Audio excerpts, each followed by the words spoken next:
이 체포 과정에서 우리 국민들이 또 한 번 빛났습니다. 지금 전선이 12월 7일과 14일 여의도에서 그 대규모 우리 그 시민들이 K 민주주의를 보여주었고 이게 좀 한숨 돌리나 했었는데 윤석열 체포가 불발로 끝나버리니까 다시 또다시 이제 한남동 관저 앞에 어마어마한 시민들이 모여서 지난 주말 그 눈 내리는 주말에 눈을 그대로 맞으면서 밤샘 집회로 윤석열 체포를 지금 촉구하고 있습니다. K민주주의 한남동에서 다시 한번 보여주고 있는데 좀 어떻게 보십니까? 그렇죠. 어제 사실 오전부터 서울 같은 경우 눈이 굉장히 좀 많이 내렸습니다. 뭐 습설이긴 하지만 눈이 많이 내렸는데요. 여러분들 뭐 언론을 통해서 많이 접하셨겠지만 눈이 내리는 와중에서도 음박을 덮으면서 있었던 집회에 있었던 분들, 그래서 소위 키세스단, 키세스 뭔지 아시죠? 초콜릿 음박으로 되어 있는 이게 상가 모형이 되지 않습니까? 뒤집어 쓰니까. 그래서 야 이거는 키세스단이라고 하면서 정말 많은 시민들이 이 엄동설한 눈까지 내리는데도 불구하고 그렇게 집회 대우를 지켰다라는 것 자체에 대해서 너무 놀랬고 정말 가슴 뭉클했고요. 이게 지금 남녀노소를 가리지 않고 있지 않습니까? 또 인근의 미술관이라든가 뭐 이런 데에서 집회에 오신 분들 잠시 몸 녹일 수 있도록 또 무료로 공간도 대여해주고 또 뭐 차라든가 뭐 밥차, 음료수차 뭐 이런 것도 오고 그랬다는 걸 보면서 야 정말 대한민국 민주주의는 바로 대한민국 국민들이 지키는구나 이런 생각을 다시 한번 했습니다. 정말 어제 그 모습은 대단히 감동적이었어요. 네. 그냥 가슴이 뭉클한 그런 장면들이 아니었나 좀 생각이 듭니다.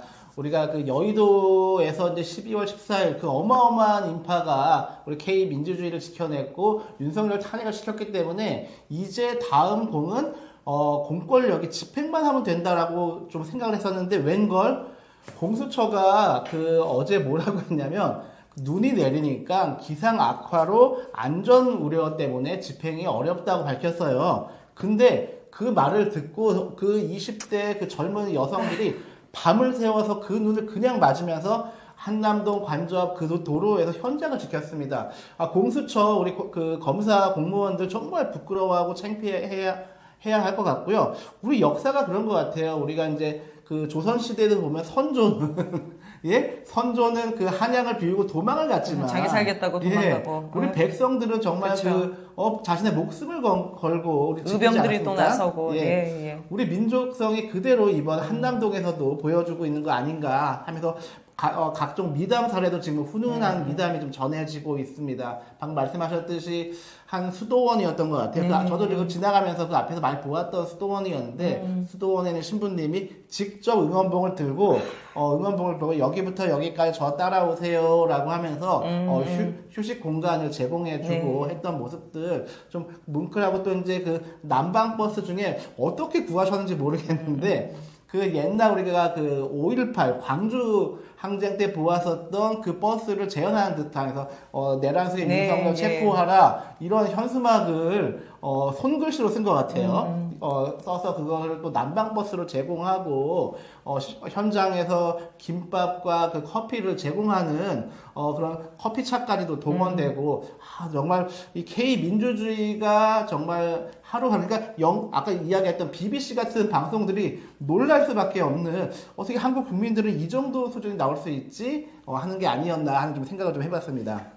저는 아까 키세스단 얘기하면서 이제 임진왜란 때 선조 얘기하셨는데 이분들이야말로 임진왜란 때 거의 의병에 준하는 분들이다 사실상 그런 거 아니겠습니까? 이 엄청난 추위와 그 눈이 폭설이 내리는데도 불구하고 그렇게 또 그 자리를 굳이 지키고 있었다라는 걸 보면서 외신들도 상당히 많이 놀랐다라는 거고요. 이건 좀 다른 얘기지만 또 외신들이 한편에서는 또 극우 세력들 집회했지 않습니까? 그런 것도 있더라고요. 왜 저 사람들은 태극기 말고 또 성조기도 들고 나왔냐. 그러면서 그런 것도 다뤘다라는 또 외신도 있었습니다. 여기서 이제 한 가지 언론의 태도에 대해서 좀 주목하지 않을 수가 없는데요.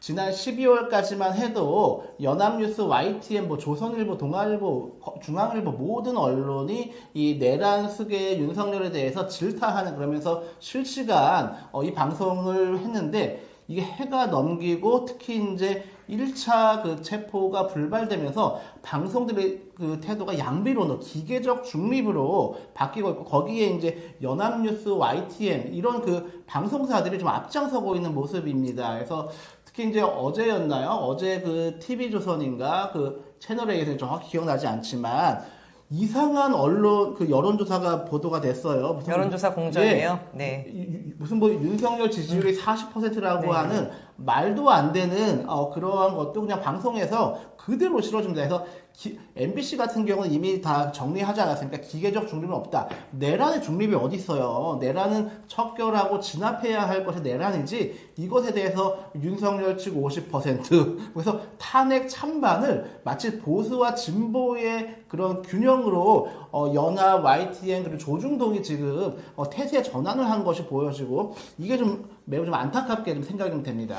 그 여론조사 공정 관련돼서 제가 그 직전에 나온 여론조사, 지금 말씀하신 여론조사 로데이터를 제가 보지는 못했습니다. 네. 그래서 자세하게 말씀드릴 수는 없는데요. 제가 이거는 두 가지는 말씀드릴 수 있을 것 같아요. 첫 번째는 이 여론조사와 관련돼서 하우스 이펙트라는 부분이 있습니다.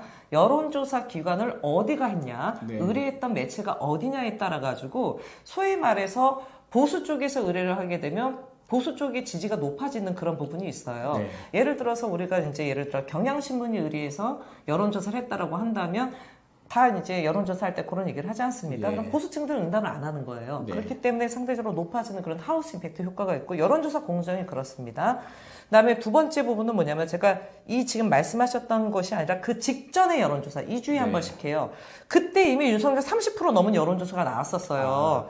그래서 제가 정호진 TV, 정호진의 브리핑에서는 이게 로데이터까지 보면서 얘기를 드렸는데 여기가 설문 문항을 대단히 이상하게 잡았어요. 그때 설문 문항에 갑자기 뭐가 들었냐면 정치인의 뭐 불법적인 행위와 관련된 부분에 대해서 네. 어떻게 생각하십니까? 그러니까 소위 말해서 제가 좀 정확한 질문을 기억은 지금 정확하게 워딩은 말씀 못 드리겠는데 이재명 대표를 겨냥한 부분이에요.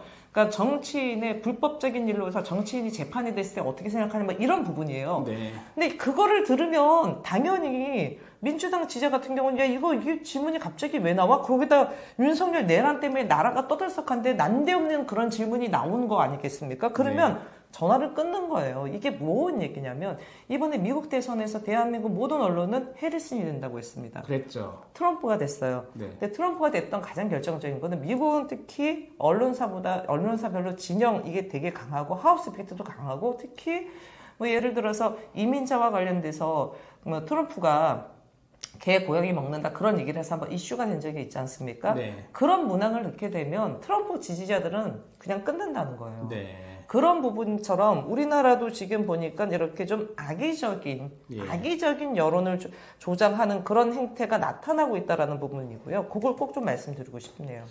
예, 그러니까 연합이나 YTN 정도의 방송사들은 기계적 중립에 그치지 말고 이건 말도 안 되는 그런 여론조사는 보도할 가치가 없는 거죠. 그리고 경호처장의 그런 말도 안 되는 그 생중계 그런 그래서 좀 MBC가 이 그 탄핵 정국에 가장 돋보이고 있지 않은가 생각이 듭니다. 대단히 중요한 말씀해 주신 것 같은데 그 내란에는 중립이 없다라고 말씀하셨지 않습니까? 맞습니다. 내란에는 합의도 없고요, 협의도 없고 중립도 없고요, 처벌만 있는 겁니다. 처벌, 진압과 처벌, 종식. 예.